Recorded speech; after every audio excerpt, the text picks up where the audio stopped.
welcome back. So yeah, this is just a picture I wanted to show you guys. It was something I took on my iPhone, and it has a little app called Prisma, and you can do all sorts of weird effects with your camera, and I turned Skippy into a mosaic. Isn't that cool? I just thought it was so neat the way it added all the colors and broke it all up and everything. But anyway, I just wanted to show you guys that. So yeah, got a book haul for you. Got several packages in the mail here. A couple I've purchased at Barnes & Noble. And the first one, which I'll start out with, is one I actually got for free at one of those little free libraries. I was dropping off a whole bunch of books there, and I picked this one up because I thought it was kind of interesting. It is a 1001 children's books you must read before you grow up. And since I have no plans to ever grow up, I have plenty of time to read them all. Anyway, it's really neat. It's broken up into age groups, and it shows like the covers, a little synopsis of the books, and illustrations from some of the original editions of them. And yeah, I thought it was kind of cool. Maybe I'll go through and see what I've read and what I haven't. And yeah, I don't know if I'll hang on to it for very long afterwards. I might just end up dropping it right back off at another little free library. But I thought it was kind of cool. I thought I'd pick it up and take a look through it. So yeah, on to the book haul. First I'll start out with the ones I picked up at Barnes & Noble. A couple manga to begin with. And if you saw my October TBR, this one may seem familiar. This is volume 2 of Corpse Party, Blood Covered. That is by Makoto Kadoen. I just finished volume 1. I really enjoyed it, so I kind of wanted to pick up volume 2 right away and kind of dive right back into it. This is about a kind of cursed school. It was an elementary school. Someone died there, and the school ended up being torn down and another one built on top of it, and there's a curse surrounding it that if you stay there after 7 and the power goes out, some spirits will come back to haunt. Well, an earthquake takes place. These kids that are trapped in there suddenly find themselves sort of in another dimension, but within the old elementary school, and a lot of these dead spirits are coming back to haunt them, and they're sort of trapped there. It's really, really intriguing. I'm really enjoying it. The other one I picked up is Tokyo Undead, the complete collection. And this is art by Tsukasa Saimura and story by Shigeo Nakayama. Yeah, so it's all one volume, all-inclusive, zombies, you know, a one-off. I thought, what the heck. It's Tokyo has fallen, a deadly zombification virus runs rampant along the train stations. Shinjuku, along with the rest of Tokyo, are under the virus's control. We end up following this one young man named Masuro as he struggles to stay alive. I've read a little bit just to kind of get an idea of it. Not too sure how it's going to be. It's very violent. It's definitely for mature readers only. It's a 16 and over.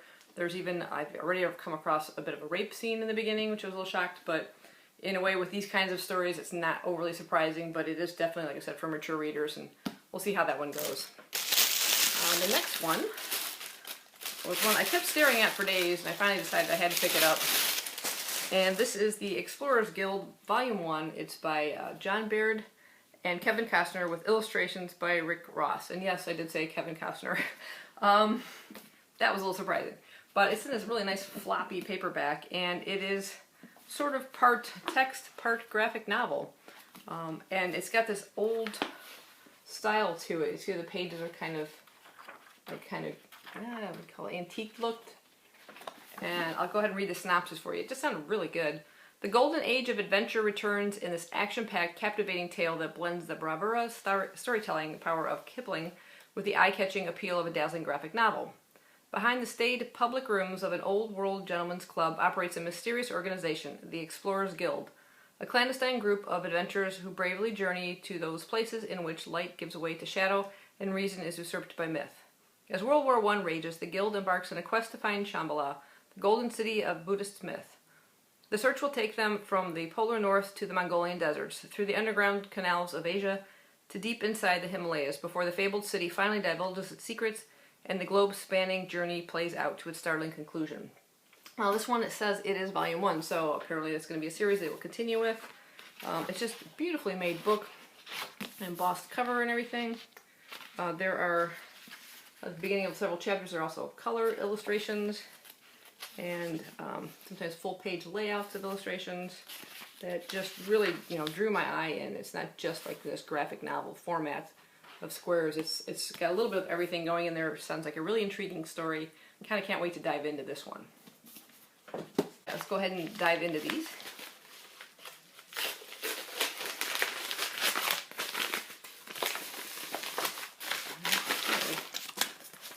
The first one is a John Wyndham novel called The Midwich Cuckoos. I already read Chalky and the Day of the Triffids by this author, which I really enjoyed, so I'm looking forward to kind of getting into this one.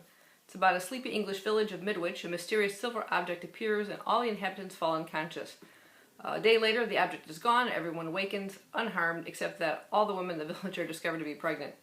So it has some kind of weird sci-fi-ish almost element to it, and yeah, they're really thin novels, but they read really well, and I really enjoy his writing, so I'm looking forward to that one. On to the next one. Okay.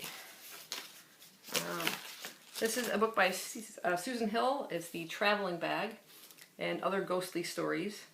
I love these particular editions. I actually have 3 other ones in this series. I've got The Woman in Black, The Small Hand, and Dolly, all of which I've read already, and I thought it would make a nice little set there. I have a big fear that in this order I may have ordered The Woman in Black twice.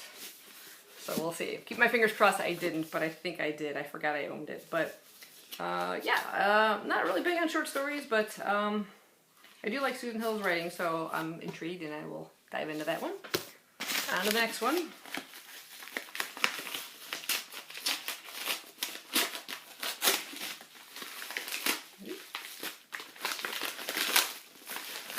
Okay, this one's got 2 in it. Got something stuck on it. There we go. Okay, then we have John Christopher, The Death of Grass. This is one of the Penguin Modern Classic editions, which I really like these as well. Okay, it's at first the virus wiping out grass and crops is a little concern to John Custance. It has decimated Asia, causing mass starvation and riots, but Europe is safe and a counter-virus is expected any day. Except it turns out the government have been lying to their people. When the deadly disease hits Britain, society starts to descend into barbarism. As John and his family try to make it across the country to the safety of their brother's farm in a hidden valley, their humanity is tested to its very limits. A chilling psychological thriller and one of the greatest post-apocalyptic novels ever written. The Death of Grass shows people struggling to hold on to their identities as the familiar world disintegrates and the terrible price they must pay for surviving. So, I always love a good survivalist, kind of post-apocalyptic story. Why can I not remember what I read by him already? I read something not too long ago, and I'm drawing a blank. Oh well, I'm sure it'll come to me afterwards. But anyway, yeah, there's that. And the other one in this package was The Haunted Hotel by Collins. This is Wilkie Collins. Isn't that a cool cover? That just really intrigued me. Not had one of these vintage classic ones, red spine editions before. But anything, haunted, I'm all about. An eminent doctor is visited by a desperate woman with the question, am I evil or insane? When an Italian servant stops sending letters to his wife in London, she is convinced he has been murdered.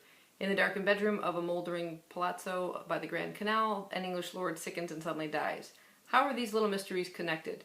Spend the night in room 14 of Venice's finest hotel and find out the truth if you dare. So, actually I had forgotten this was set in Venice, but if you look at the cover, kind of glaringly obvious. I have been to Venice, so this will be kind of cool. But I have not read anything by this author yet. I do have, I think, The Woman in White, but I'll probably end up starting with this one since it's a fairly smaller novel, but it looked really cool. I saw it on some other channel and I decided I had to pick it up. Onto these beasts of packages. Where do these open?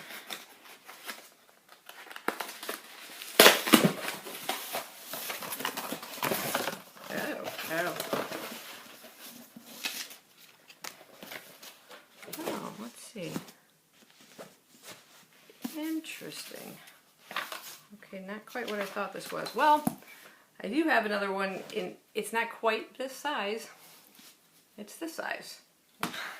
But it has that same format, and it actually says The Woman in Black and Other Ghost Stories. Cool cover.